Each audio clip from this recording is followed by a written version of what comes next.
Welcome to the Buffalo Sports Conversation Room. I'm your host, Jamie Malloy, and I'm ready to talk about Super Bowl Sunday. But first, I'd like to bring on my co-host, Joe Dalio, then Steve the Car Guy, who has been a regular guest on our show many times from Buffalo, who we enjoy talking sports with. So without any other further delay, here's Joe. Hey, Joe, how's it going? It is going excellent. How you doing, Jamie? Good. I got a lot of energy right now. I drank a lot of soda, root beer, but luckily it was sugar and caffeine free. But I'm still got a lot of energy right now to do the show, and I can't wait. And I can't believe it. Like we just said backstage, Super Bowl weekend is finally here. How time flies when you're having fun. You know, like we said backstage, yes, I just am in shock that we're about to watch the last football game of this 2023 season here. You know, I can understand what you're going through with the root beer. Quick story. I got my students ice cream today, you know, during their lunchtime, and I was so frazzled with it that all I had for lunch was ice cream. And then wondering why, like a half hour later, I'm teaching and bouncing off the walls. So I can kind of understand where you're coming from there. But yeah, this football season has just come and gone in a flash, and it seems like they always do. So, you know, we're coming down to the end of another one. And you know, as we said, hopefully it ends on a high note. Oh, I think it is going to end on a high note. So now let's bring on our special guest, ladies and gentlemen, for the multeenth time on this podcast. Let's welcome back Steve, the Bills car guy. Stevie, hey how's guys. it going, man? Hey, good to see you guys. Thanks for having me back on. I always appreciate being on here and talking sports. Obviously not as much Buffalo Bills talk this week because the Super Bowl we're not there, but I love talking sports. I love talking football, and I'm glad to be back. So thank you for having me, guys. I appreciate it. We always love having you on. Thank you for coming on. Don't worry, Steve. I think if we just continue to build off of this year and keep building the roster the right way, I think we will get there. That is the hope. Mm-hmm. Anyway, so are you guys ready to talk about Super Bowl weekend? Let's go. Let's do it. Okay, here we go. If I remember correctly, Joe predicted that the San Francisco 49ers would beat the Kansas City Chiefs 24-23, and I predicted that the 49ers would beat the Chiefs 27-23. So, Steve, let's get your prediction on the score. Who wins and by how much? I think when it comes down to the big game, it's I don't want it to go this way, but I think the quarterback has a lot to do with it, and Mahomes has been there so many times. And Brock Purdy I think he's a great story and he's a good quarterback, but I don't think he'll be able to outlast Mahomes this weekend. And I do think that the Chiefs are going to win this game, but I think it's going to be more of a defensive struggle similar to the Bills game. I think it's going to be a 2017 victory for the Chiefs, unfortunately, because I wouldn't mind seeing a new champ, but Mahomes is, I don't know. You can't count him out. You can't count him out in the playoffs ever, no matter who he's facing. And hopefully, like I said, you're still never going to be able to count out Josh Allen no matter what happens, too. It's the same thing with those two quarterbacks. They're both once in a generational talent. So, yeah. But, yeah. They're not in different conferences. It'd be nice to see the Bills versus the Chiefs in the Super Bowl. That'd be a great game. Right? Well, I don't think the 1970 merger of the AFL and the NFL would approve of that. But still. I know. It's a shame. All right. So now that we got the scores out of the way, let's move on. Since we are only 5 days away from the big day, let's talk about some questions facing the Chiefs and the 49ers in the remaining days before Super Bowl 58.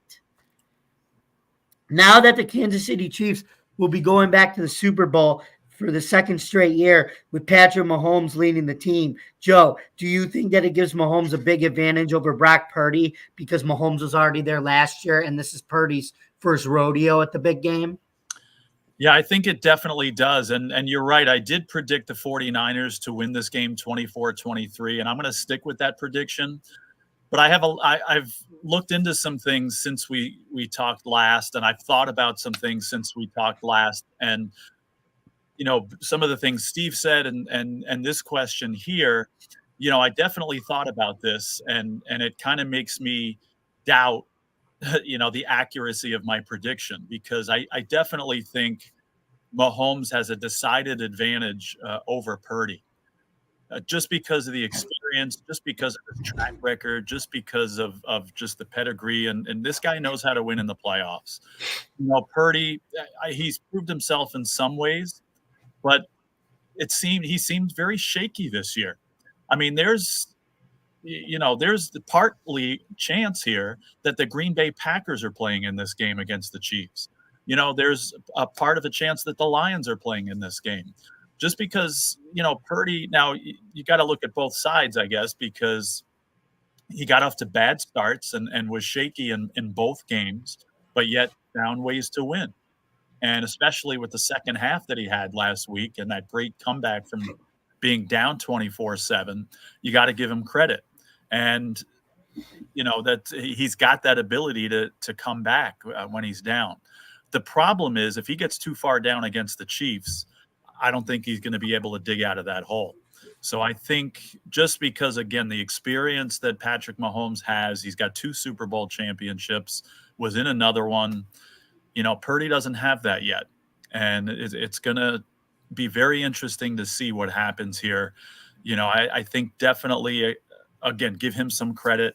And the guy does know how to win, and he's learning quickly how to improve even in that area. But definitely I see a big advantage for Mahomes here. Yeah, agree. I can definitely agree with that. It's going to come down to experience versus non-experience, and Mahomes has that so far. Mm-hmm. Not just winning 2 Super Bowls, but going to 3. That's right. And this would be their 4th appearance, but their back-to-back appearance in the last 5 years or whatever. So, and it just seems like everything you throw at him, he just brushes aside and gets past it. The thing is, the big deal this year was playing road playoff games, and Buffalo and Baltimore are difficult places to play and tough teams. And he just shrugged that off, like, bring it on, and now we know Patrick Mahomes can win on the road in the playoffs because he's done it twice against very good teams. So, everything it seems like you throw at this guy, he can handle without difficulty, it seems like. Just like the commercial with Travis Kelce's ringtone for Campbell's Chunky Soup. He's a champion twice. Mahomes went on the road and won the playoffs twice. Okay, so the next question is, while having all-pro defensive tackle Chris Jones and cornerbacks L'Jarius Sneed and Trent McDuffie, who I had in fantasy this year, it brings many issues for opposing defenses. The Chiefs' defense tallied 3 turnovers and 4 sacks in the AFC Championship game. They pressured Lamar Jackson to have him hold on to the ball too long because he couldn't locate any available receivers and nobody was getting open. So, Steve, do you think the 49ers can move the ball and score on Kansas City's defense? Yeah, sorry, I'm having a little bit of connectivity issues there. I heard most of the question, but yes, I do think that the 49ers defense has shown some weaknesses this year. I do think they're a great defense, and I do think that that they could slow down Mahomes, especially because Mahomes doesn't have as many weapons as he's had in the past. But I would say Mahomes is probably going to do to that defense what he did, similar to the Bills defense. And I think that's going to be where, like I said in my prediction, just enough to win. Because that's how Mahomes is in the playoffs. He knows how to win. And there's at this moment, there's nobody better in the NFL than him at winning in the playoffs. So it's going to be an interesting year. Joe, interesting Super Bowl, I think. But I do think, right. In your thoughts, Joe, do you think the 49ers offense can move the ball on the Chiefs defense? That was the question I asked Steve. Yeah, that's okay. It's going to be a challenge. I mean, yes, I think they can. But again, don't forget, we're talking about Patrick Mahomes and, Travis Kelce having experience in Super Bowls here. A lot of this defense does too. And I think it's going to be an advantage to the Chiefs defense. Now, certainly, the 49ers have moved the ball against good defenses here throughout the season. And there's no doubt in my mind, again, I can see them scoring, 24 points in this game. But it's not going to be easy. And if they get shut down early and again have to come back, I think that's going to be extremely difficult. So I think they're going to have to prove that they can move the ball early in this game and that they can score points early in this game, because the 49ers are going to have a much, much, much better chance of winning this game if they get off to a fast start and get the lead. And I think it's going to be extremely difficult for them to come back on this defense if they're forced to, if they're down early and they're in a situation where they have to come back on them. So I think a lot depends on them getting the early lead, because to try to catch up and run uphill against this Chiefs defense is going to make it extremely difficult to win this game. Right. That's the one thing that we talked about is they were able to come back against the Packers and the Lions, but the Packers and the Lions defense isn't the Kansas City Chiefs defense. And as they've been saying all year, this could be the best defense that Coach Spags has coached all year. And I like to call him, it's Steve Spagnuolo. I call him Steve Swagnolo too. That's a good name, and they have it. And I completely agree with you. I totally believe this is the best defense the Chiefs have had. So that makes them more dangerous, obviously, and going to be a tough task for the 49ers, but they're good enough, and they certainly have the capability, again, to score 3 touchdowns in this game. Right, and we also talk about San Francisco maybe 12-5, and the Chiefs are 11-6, but it seems like it's come full circle, because we remember like 10 years ago, or even back in the heyday when the NFC used to be the better conference than the AFC. Now it's kind of turned where the AFC is a lot better than the NFC. And I think San Francisco could get exposed by that against the Chiefs, kind of like the Chiefs did to the Eagles last year. Mm-hmm. So. I think the biggest key in this game is going to be Christian McCaffrey, to be honest with you. I could see McCaffrey having a very good and MVP type game here.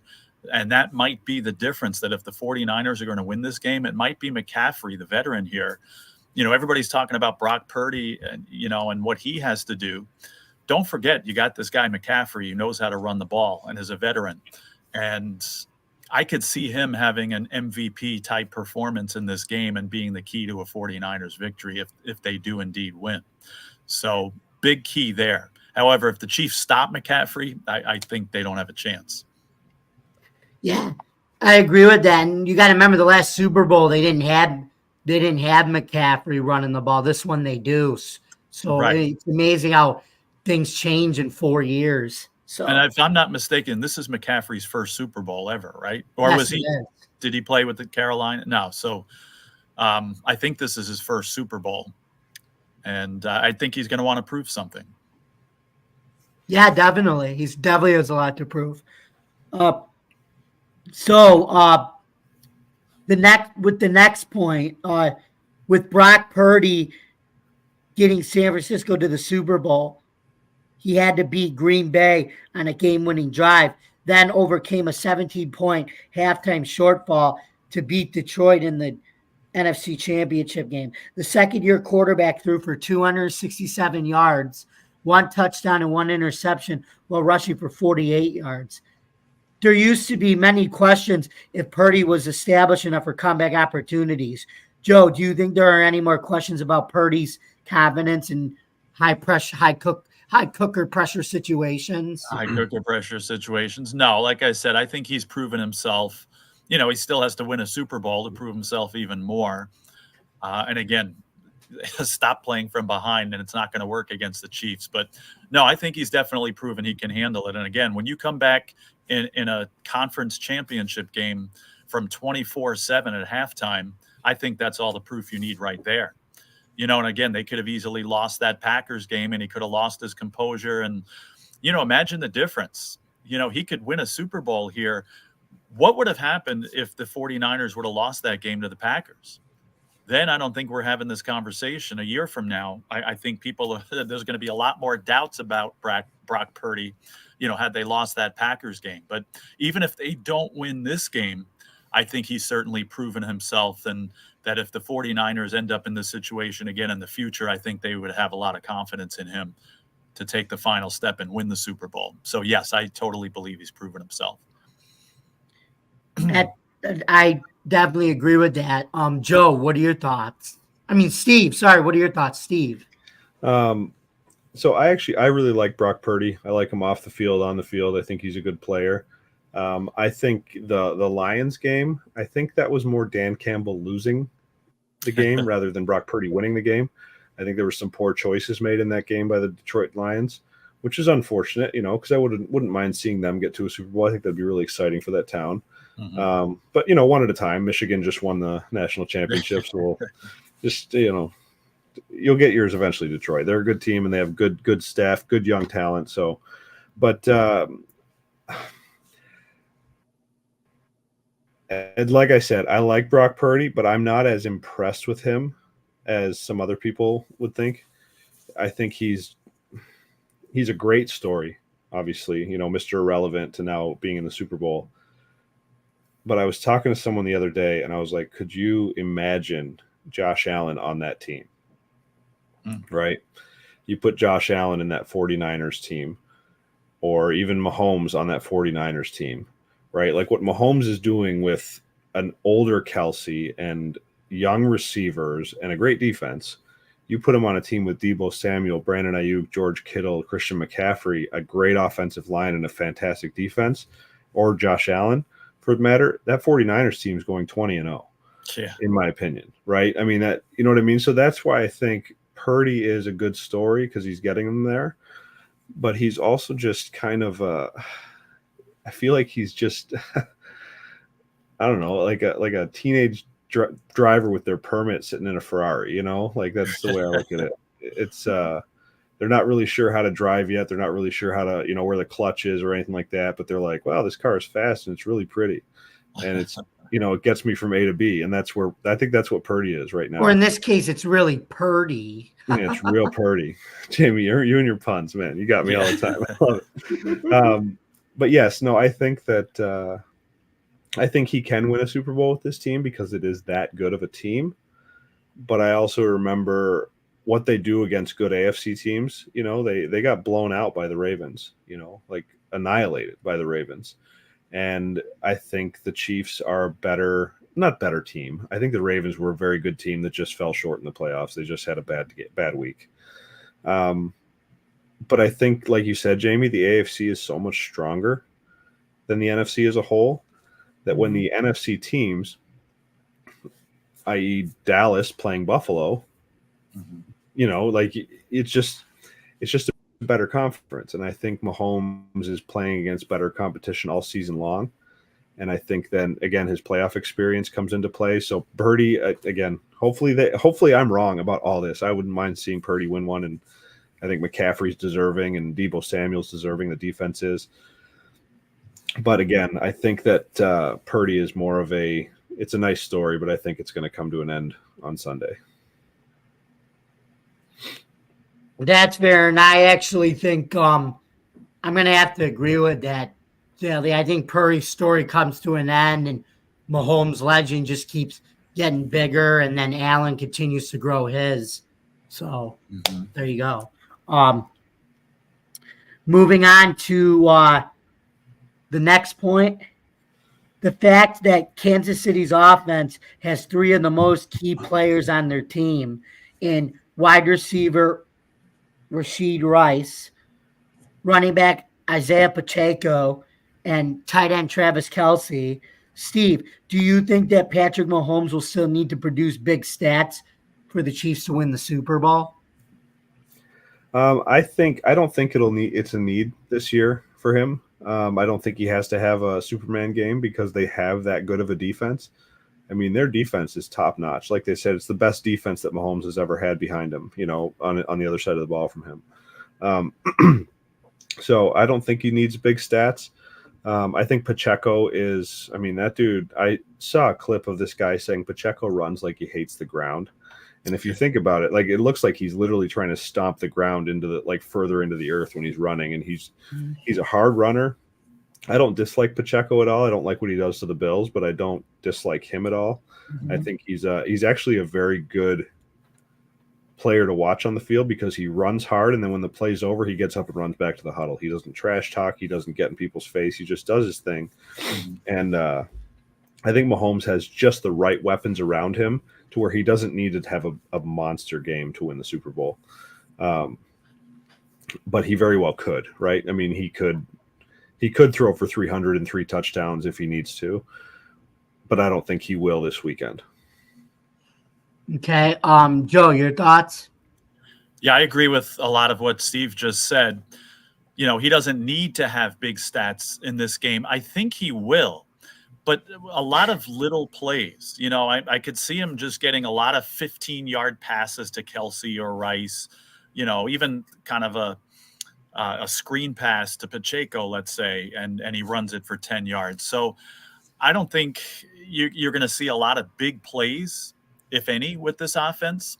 But I think you're just going to see a lot of the plays you typically see. Again, it's 3rd and 9, and Kelsey catches a pass for 12, and they get the first down and things like that. And I think it's just going to add up. Same with Pacheco. I think, he's going to get some carries, and I don't think he's going to do anything crazy like 80-yard touchdown runs. Mm-hmm. But I think he's just going to be consistently, getting, 5 yards a carry, 20 carries, let's say.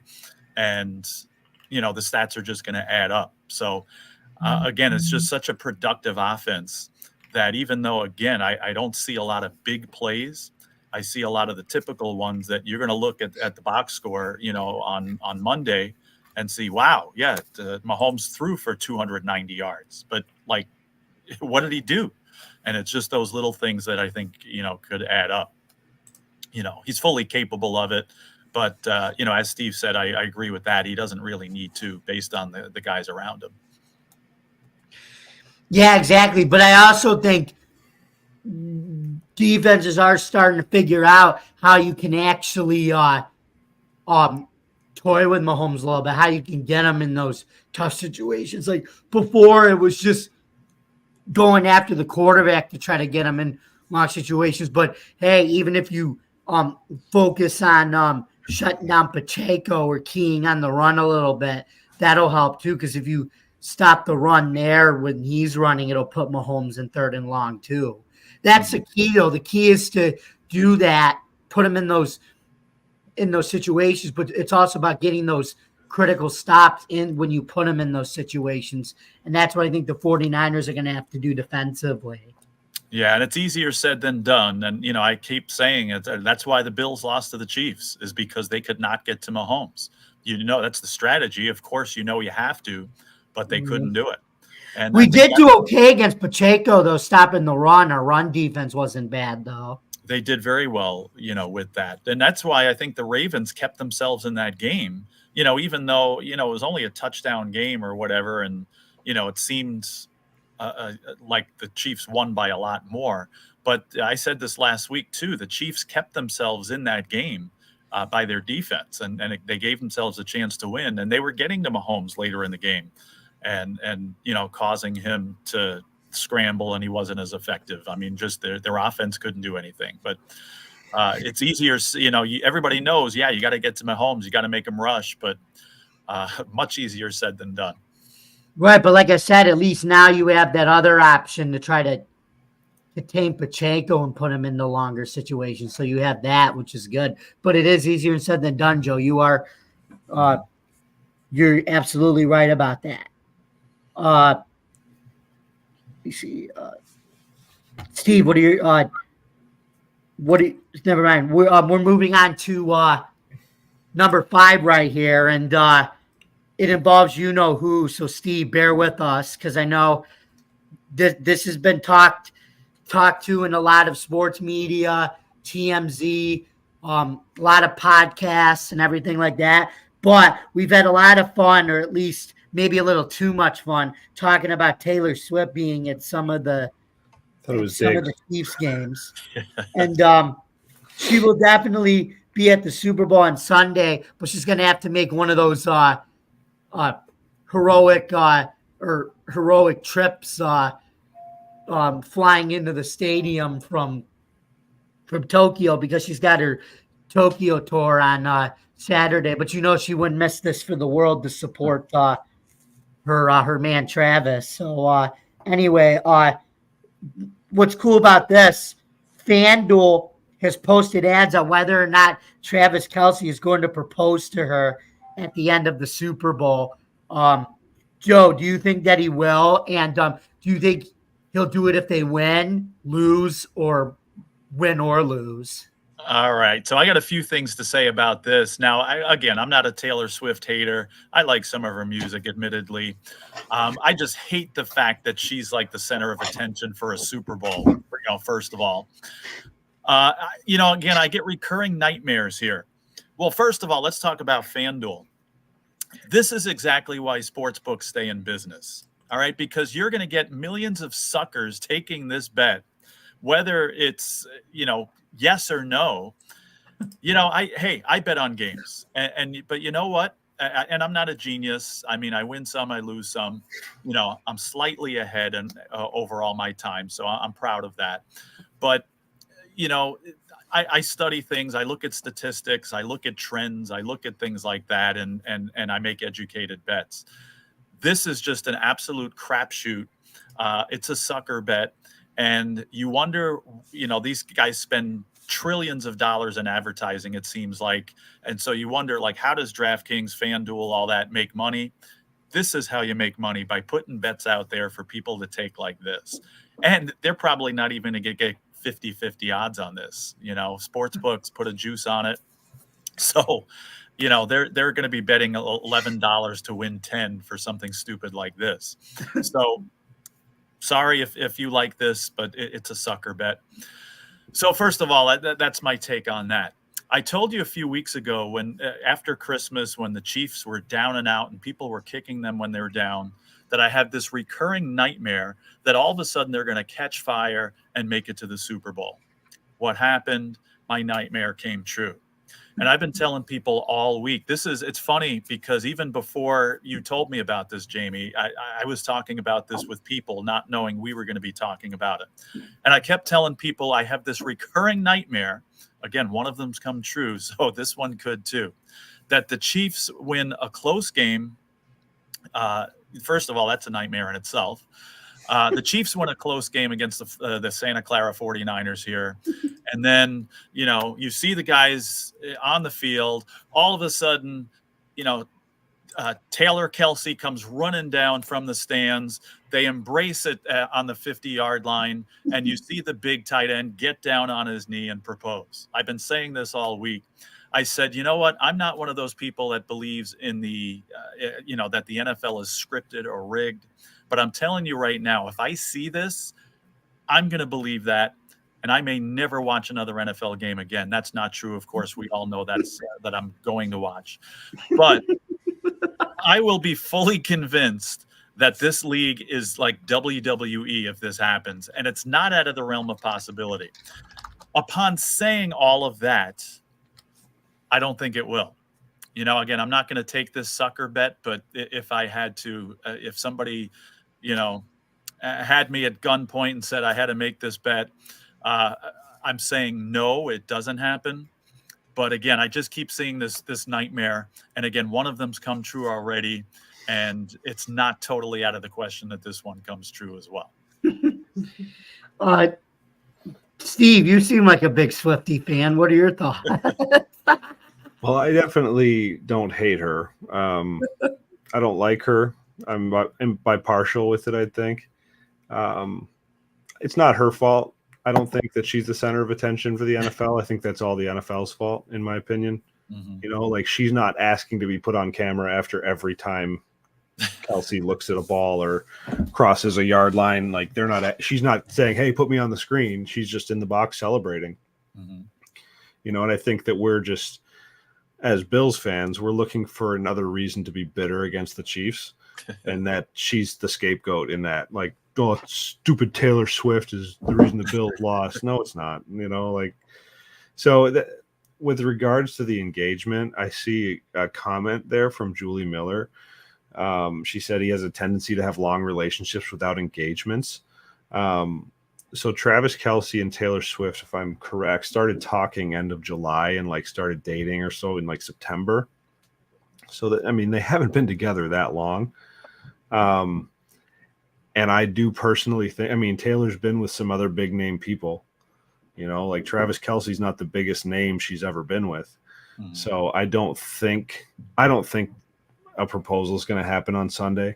But I do agree with you on that, Joe, that if it does, it's like, come on, what are we doing here? Right. You know, like at this point, like it's almost like it's becoming a circus, you know, and this whole year with all the reffing scandals and all the crap Mhm. that's been going on, it does seem like it's, I don't know. There's a guy I follow on Instagram that does videos of like, you know, refs, you know, holding the flag up, looking at the player like, nope, don't go that way. And they're like, all right, good move. And they put their flag away. And I feel like that's almost what the NFL has become. And it's just a little laughable at this point. I don't think she'll propose or he'll propose. But again, it's not her fault that the NFL is making such a big deal about her being at every game. She's just there. Mhm. You know, like Josh is dating a singer. I don't think I've seen her on the TV once because she's not as popular as Taylor. So the NFL is all about the Bucks. And Taylor Swift is drawing a lot of money into the NFL right now because of all her fans that are now watching football because she's on the TV. So NFL knows exactly what they're doing. Yep. Taylor Swift is just I don't even know the word to use. She's just a product that's been placed there by them in the stance that she's in. And they're just chomping at the bits for any more money they can get. So that's my thought on Taylor Swift. Other than that, I could care less. I agree. That. What do you think, Jamie? Well, first of all, I want to say thank you, Julie, for commenting. For those who don't know, Steve, Julie Miller is one of my coworkers at DefiantTakesFootball.com, and she also does her own podcast on the Forkball, which I was on her show this past Sunday. So thank you, Julie, for your comments there. We appreciate it. And things like that. But anyway, going back to our regular scheduled program, my thoughts are I kind of want to see it, but I don't think the NFL is going to allow it because if they get engaged, it's they really don't have any much to talk about. It was basically, so they did all this in the season just to have it ended in engagement, and then they're going to run out of stuff to keep it going. So I think you will, but the NFL won't allow it. So I'm going to say no. Okay. Now it is that time for our question of the week segment. So Steve, would you like to give it a shot this week? Yeah. What am I, like 0 for 7 at this point? You've gotten some questions right here, I think. Yeah, let's go for it. I'll give it a shot again. We'll see how it goes. It is okay. So, Steve, here's your question: can you guess this NFL player? He played on 2 different teams, was a Super Bowl MVP, and this is kind of shocking. He had 0 Pro Bowls. Is it Julian Edelman, Deion Branch, Desmond Howard, or Santonio Holmes? Huh. That's a tough question. Let me think. Deion Branch, Antonio Holmes. I'm gonna go with Desmond Howard. That's what I would have said. Nope, Steve, you didn't get it right. Joe, what about you? Track record. I would have said Desmond Howard as well. I guess if I shoot, what were the first 2 choices again? Julian Edelman and Deion Branch. And then I don't think Santonio Edelman- Holmes. Yeah, and Holmes. Yeah, like That'd I be my said, second guess would be Holmes, but I mean, like I said, I'm batting 1,000 at these questions. I'm going to go with that. I'd say Holmes, but like I said, I would have said definitely Desmond Howard, but go ahead, Santonio Holmes.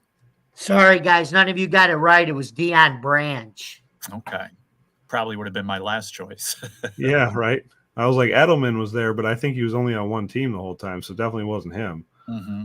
But Yeah, Deion Branch was with New England and Seattle. That's why. That's right. Okay. Yep. Now let's take a look at the 8 new coaching hires that recently took place.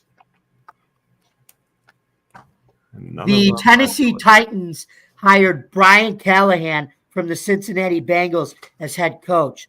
While he had much success with Joe Burrow, he now can work with Will Levis and Malik Willis to get the most production out of both of them. Joe, do you think Callahan's going to work out for the Titans as head coach? Yeah, time will tell if it works out. I think it's a good hire. They've lacked in the offensive area for a while, and there's a lot of optimism around Levis. So obviously, this guy's got an excellent track record, and all he did with Burrow and excellent Cincinnati offense there. So I think this is an excellent hire for them. And again, time will tell if it works out, but I think ultimately it will, because again, you got Levis there, that there's a very high ceiling there, and I could see him, working well. I don't think we're going to get to a Joe Burrow level, but I think it will have a lot more positive impact than negative. So I could definitely see this working well. Yeah, I agree with that. And don't forget, he also coached Jake Browning at the end of this season too. Mm-hmm. So that also was a bonus. Steve, your thoughts? Well, I think that taking offensive coordinators from an offensive team that's very talented and very stacked offensively, obviously Joe Burrow was hurt. I think it's always it's a shot in the dark, in my opinion, because was he a successful offensive coordinator, or was that team just loaded with talent? Mm-hmm. So it's really going to be hard to say how they're going to do as coaches. You look at like Brian Dable, he was a successful offensive coordinator. They had a good, pretty stacked team in Buffalo when he was here. He went to the Giants and had a great first year, but now he's on the hot seat from what I'm understanding. You know what I mean? So it's hard to say how they're going to do, definitely, but I'd say he earned his shot. Just like in my opinion with the Bills, Bobby Babich earned his shot to be defensive coordinator because he's coached up some of the best linebackers we've seen in the past 5 to 10 years. So I'd say it's going to be hard to say exactly how he'll do. Obviously, none of us know the future, so none of us know exactly how he's going to do. But he could come out swinging, and he has a young team, with a young quarterback who, like Joe said, has talent and has a high ceiling. So it could be interesting to see how they do. But he also could come out, and the Titans could be 4-15 or 4-13 next year. It's going to be, again, it's always a shot in the dark when you hire coordinators, I think, because you really don't know exactly how they're going to take the pressure of being a head coach. So that's my thought on him. Well, let's just say it worked for McDermott when we hired him as a coordinator, a defensive coordinator. So there you go. Let's see. My thoughts, like you said, it is a shot in the dark. But I think the one thing about him is he's 39 years old. He's got the bloodlines because his father, Bill Callahan, was a head coach before. Didn't do as well, but he's been coaching in the NFL for 20 years and now is working with the Titans. So at least it's still, coaching is in his blood and the family, and he's got a passion for it. So I think he will do well at Tennessee and in his first year, and at least help develop Will Levis in his second year. So it's about building that marriage between the newly hired quarterback and the head coach, and I think they can do it. Exactly. So with the Raiders hiring Antonio Pierce as their head coach and going 5-4 in 2023, the former linebacker improved the defense tremendously. He also had praises from edge rusher Matt Crosby, running back Josh Jacobs, who's now a free agent, and wide receiver Devontae Adams, which made it an easy decision for management to hire him. Steve, do you think he has what it takes to lead the team? I think that when you hire an interim head coach, you get a glimpse of how they'll be. And that, in my opinion, is more, it seems like it could be more of a surefire thing than hiring a coordinator. And I think that, the biggest thing with a coach coming in is having the players respect them. And I think he has earned that from the players in the way he ended the season. So I think that going into next year, obviously, I think who's the Raiders quarterback? Is it Garoppolo? No, it was, but then it was Aiden O'Connell at the end of the year. But I'm hearing there's rumors they may trade up to draft a rookie, so we don't know yet. Yeah, so I think it's going to be – I think his first year cannot be a deciding factor for them because obviously the big thing is who you have behind center. And if they have a rookie quarterback, you can't judge a play. If we did that, we wouldn't have McDermott anymore, right? Because Josh's first year was not pretty, but you saw the potential in the rookie quarterback, and you gave McDermott his chance. Like, hey, let's see what we can do, and trust the process. And now we're in the playoffs every year, So I do like that they hired him. I think he earned it with how he held the team together, and they were in the hunt pretty much right up till. I think week 15 or 16 of the season. So then again, there was like 10 out of 12 or 10 out of 14 teams or however many teams in the hunt. 10 out of 16 AFC teams were in the hunt at the end of the season. So, but I think he's a good hire for them. And I think he fits the Raiders culture and who they are as a team. And I think he'll be a great coach. Yep, absolutely. And I think it definitely makes up for when they should have hired Rich Biscazia too, when he did a good job, and then he didn't get hired as the interim head coach. And I think Mark Davis learned that you got to hire the interim head coach if he does a good job. And the players like him. He lives and breathes the Raiders and all that jazz, so which is awesome. Joe, what about you? Yeah, I agree with all that. I think this is definitely the right hire. We've talked about this, I think, on previous shows that, it's a well-deserved hire. And again, as you were talking about with the respect of the players, that you have that to start. It's not like he's got to earn that. He's just got to maintain it now. So because he's already got that respect, and again, whether or not he can duplicate that success, again, only time will tell, and we won't know. But definitely the right choice as far as, what he accomplished at the end of the year and getting that team relevant again, keeping them in the playoff hunt and, again, getting the locker room behind him. I think it's definitely the right choice. And like, we've discussed before, lesson learned, by the owner. And, I think they realized they made a mistake the last time and didn't want to make that same mistake again. So, I'm not a Raiders fan, but let's just face it. The NFL is always better when the Raiders are good and when they're relevant. So I think there's definitely that potential for him to get them back there. Especially now that they're in Vegas and not in Oakland anymore. And they've got better resources to be successful in the Sin City. So, yeah. And I also think you guys both nailed it, and I'm going to nail it here. He basically loves the Raiders. He's got a passion for teaching players and teaching coaches and everything. He's lived and breathed the Raiders. He's seen it all. He loves listening to NWA and Ice Cube, and Ice Cube's the biggest Raiders supporter, and he still is there, even though they're in Vegas now. So he's got everything going for him. He just has to maintain that and not wear out his welcome mat and lose it in the next few years. I agree.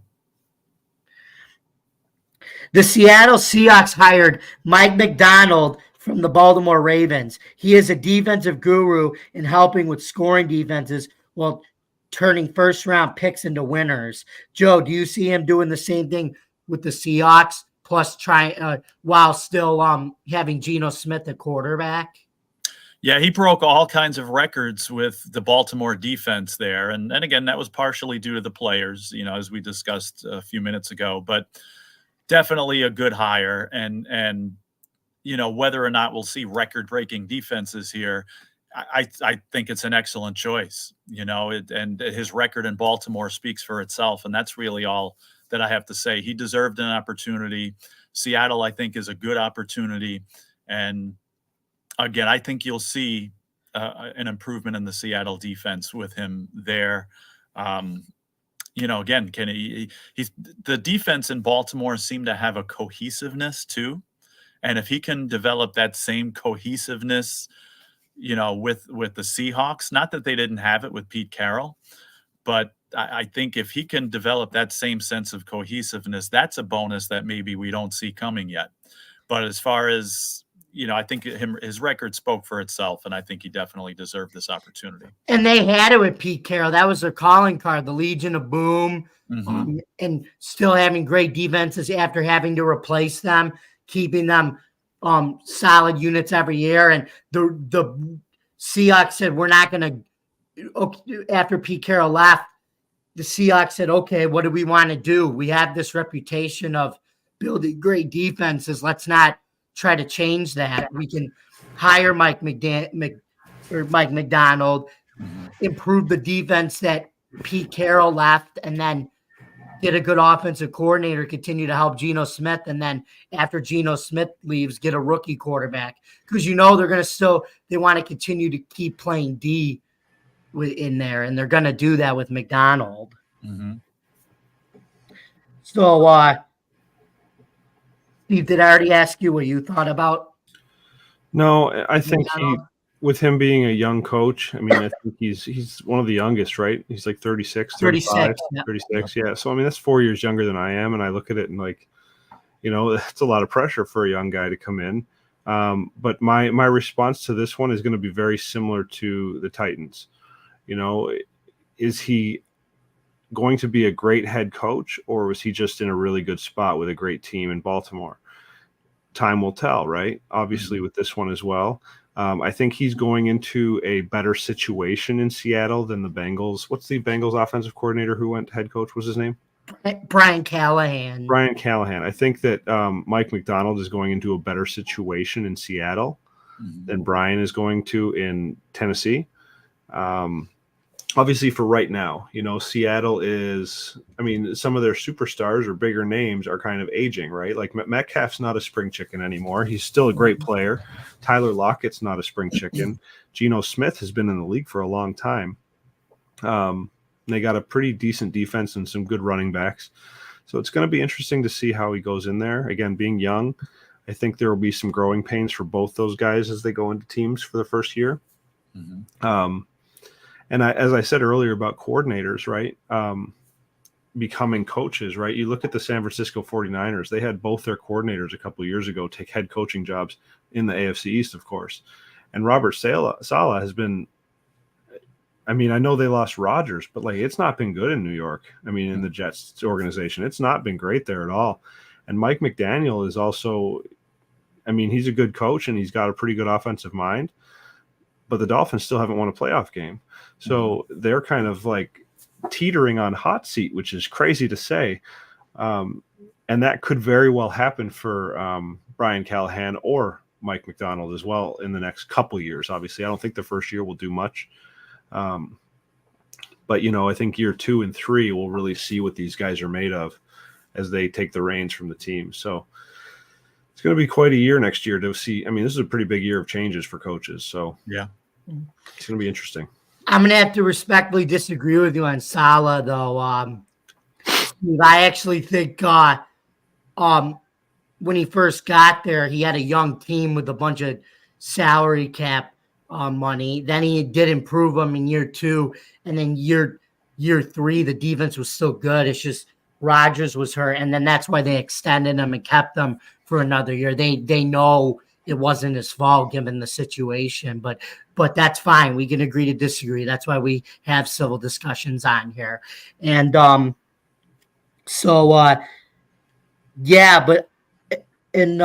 think he can do well. But the last thing I want to say is I'm gonna pull a little Chris Berman here. I'm gonna say Mike McDonald got a job. E-I-E-I-O.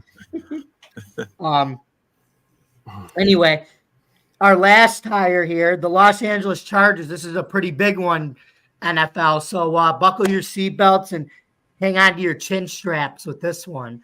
The Los Angeles Chargers hired Jim Harbaugh back to the NFL from the Michigan Wolverines.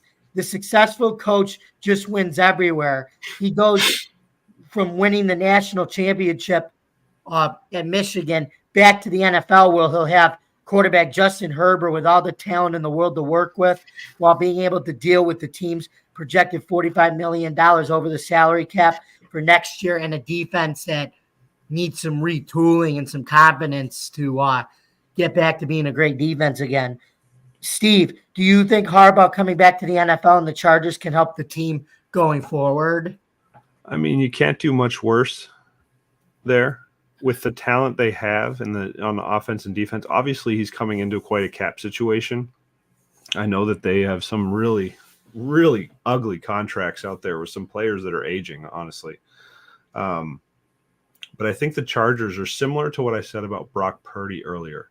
They're a Lamborghini, and they were just waiting for the right driver. And I think that's what Harbaugh is going to do with them. I think he will correct some things there. I mean, the Chargers were a team that we thought was going to be fighting with Kansas City for the AFC West title. Mm-hmm. I mean, honestly, we thought that with the Raiders too when they got Adams, and they, so the AFC West has disappointed me significantly the past couple of years because nobody can seem to dethrone the Chiefs, which I'm sure is what other people feel about with the Bills. Is nobody in the AFC East, even when they look good, they can't dethrone the Bills right now. Mm-hmm. But I think Harbaugh taking over at the Chargers, I think that team is just waiting for the right guy.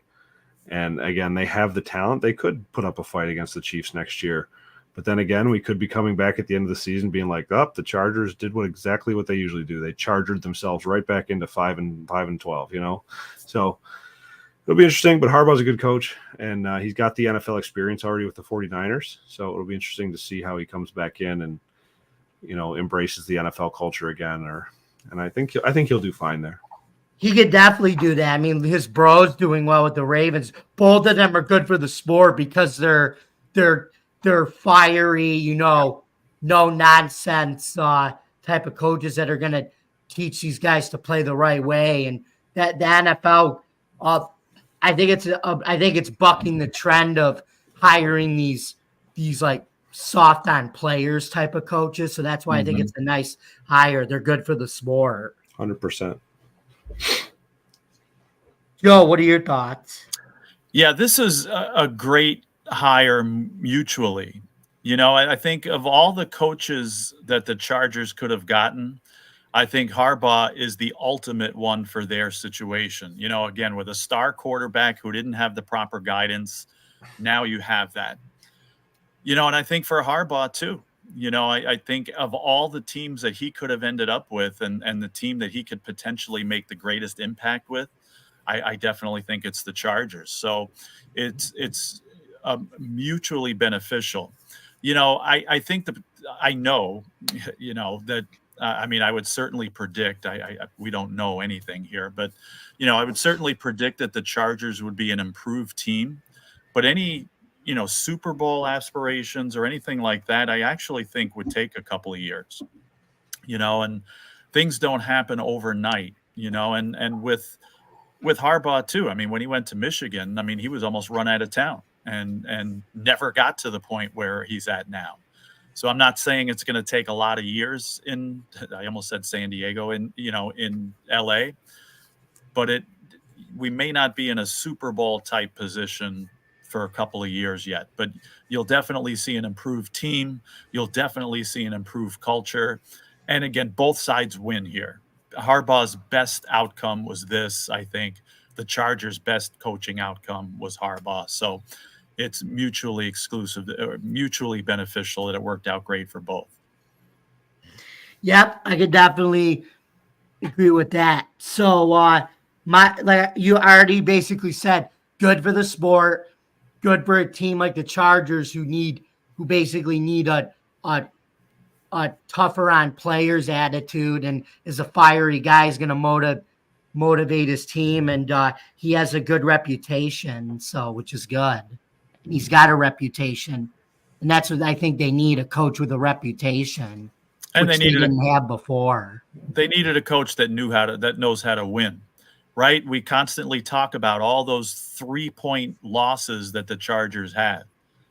Now those 3-point games are going to turn into more victories, and that makes a big difference in the NFL. So that to me is the biggest key right there is, not only, somebody that knows how to drive the car, but again, somebody who knows how to win. And they didn't have that with Staley. And now they have somebody who's a proven winner. So I think that's going to make a great difference too. Yep. So, well, it looks like we are coming to the end of our show. Joe, where can we find you on social media? Tell our audience where we can find you. I'm on Twitter, Joe Dell Sports, just talking about all kinds of different sports. I'm disappointed football's over, but I love basketball. I love hockey. Baseball's around the corner. So I'll be talking a lot about those things, and a particular basketball tournament that's coming up in about a month and a half too. So looking very much forward to that also. So Joe Dell Sports on Twitter. And yes, baseball's around the corner, and we'll be meeting again for that pretty soon. Certainly. Which is cool. So Steve, where can we find you? Yep, same thing on X Twitter as well, at Bill's Car Guy. I'm on there pretty frequently, just kind of keeping a positive light on the world and trying to, bring joy to people and spread kindness to people on there. And I just love talking about the Bills, love talking about football. That's my main focus in sports. I like hockey as well, and I do follow the NCAA tournament as well. Probably not into it as much as you are, Joe, but I do enjoy it. I think it's great basketball competition. Much, in my opinion, much better than the NBA will ever be. It's just such a good tournament, and I love it. But that's where you can find me, and that's in the Bills Car Guy. Just so people are aware, I don't work on cars. I have a Bills car, so that's just to clear up in case people are ever wondering. You're not going to get any mechanical calls, right? Nope. And Steve, you're more than just a car guy. You should be Steve Atchison at the Bills recurring podcast guest to the Buffalo Sports Conversation Room, because thank you so much for being on again. We really appreciate. We like you. You're the man, and we love having you on the show. Definitely. I'm glad to do it, guys. Thank you so much for always having me on. I've really enjoyed it. Obviously, we are all wishing for a different outcome this season, but it's been a lot of fun talking Buffalo football with you guys. Agreed. And guess what? Next year, we're going to keep wishing, because I'm telling you, man, everything's cyclical. And my dad always told me that. My grandpa said there was the law of average, and I'm going to continue to believe that. I think we will get one. It is going to happen. Yeah.